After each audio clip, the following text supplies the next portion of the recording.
success.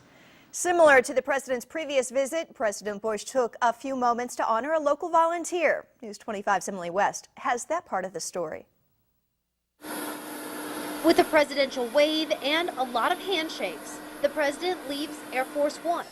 His first stop before the big fundraiser to honor Roy Storey. It was a pleasure to meet the President of the United States, my president, shake hands with him, and he presented me with that award, which I appreciate because of my work.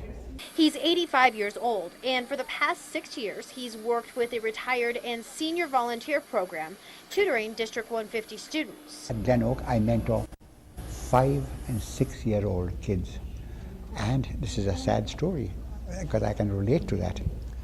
Most of them come from very poor home situations. They open up to me. I'm known as Grandpa Roy. And Grandpa Roy has quite a story himself.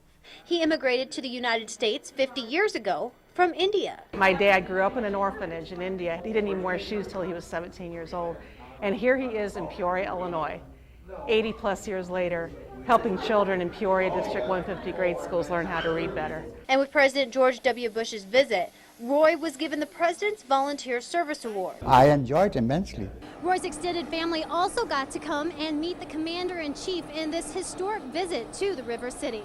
The President was very generous to welcome the family onto the tarmac. My father is so proud of his family. He has been the greatest role model that any child could hope to have. This role model now has an additional story to tell his students this coming fall.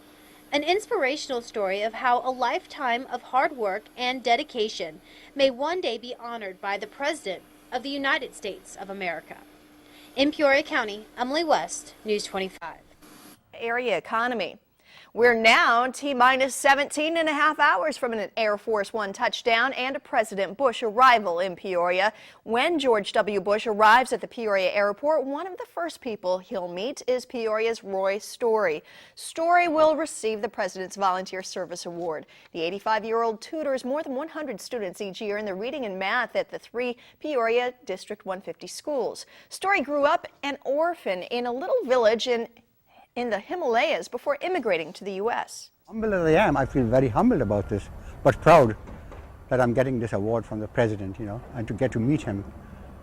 It couldn't happen to a guy, who's making a difference in kids' lives, and so I'm very proud of it. Tomorrow morning, during our midday and noon shows, News 25 will have live coverage of the President's visit to Peoria. Plus, be sure to tune into News 25 for your first choice for all the day's events with wrap-ups at 5, 6, 9, and 10. We'll also want to remind you that if you get any presidential visit photos or video tomorrow, you can send them to our UNews website. That's WEEK.com and click on UNews.